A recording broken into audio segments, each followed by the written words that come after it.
Près de 400 personnes ont répondu à l'invitation de la société EPI Communication pour le lancement du nouveau Best of Monaco, un annuel de 200 pages qui fête cette année ses 26 printemps. Ce magazine bilingue est diffusé chaque année à 4500 exemplaires. Et après s'être intéressée au futur de la principauté en 2016, l'équipe rédactionnelle s'est penchée sur le thème de Monaco au cœur de l'international. Le best veut à chaque fois être complet. Alors effectivement, on focalise quand même beaucoup plus sur l'économie.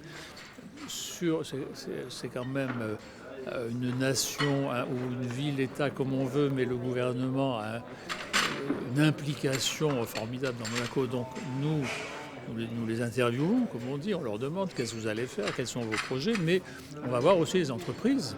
Et les entreprises sont intéressantes, elles aussi. Et ensuite, il y a la partie artistique, nouveauté, le Monaco qui bouge.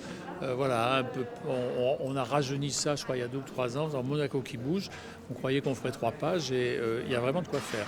Moi qui suis un homme de presse et de plusieurs décennies, en général, vous connaissez la difficulté, c'est qu'est-ce qu'on va mettre dans notre journal demain ou qu'est-ce qu'on va donner à l'émission ce soir qu'on prépare. Parce que le choix du sujet est toujours difficile. Et nous, depuis que je suis là, et puis je crois que c'était pareil avant, on n'a jamais de problème pour trouver un bon sujet qui valorise Monaco. Alors ça a été les territoires gagnés sur la mer, l'écologie, l'hôpital, enfin plein de choses, les arts, enfin il y a toujours plein de choses.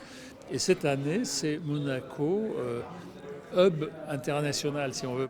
Cette revue économique consacrée aux entreprises leaders de la principauté et aux actions menées par le gouvernement princier est le fruit de plusieurs mois de travail. Ça va de ceux qui prospectent, bien sûr, parce que c'est quand même il y a derrière une activité commerciale, hein, il faut arriver à le rentabiliser. Il y a ceux qui l'écrivent, qui le contrôlent, qui l'envoient à l'imprimerie. Il y a les imprimeurs, finalement ça fait du monde quand même. Hein.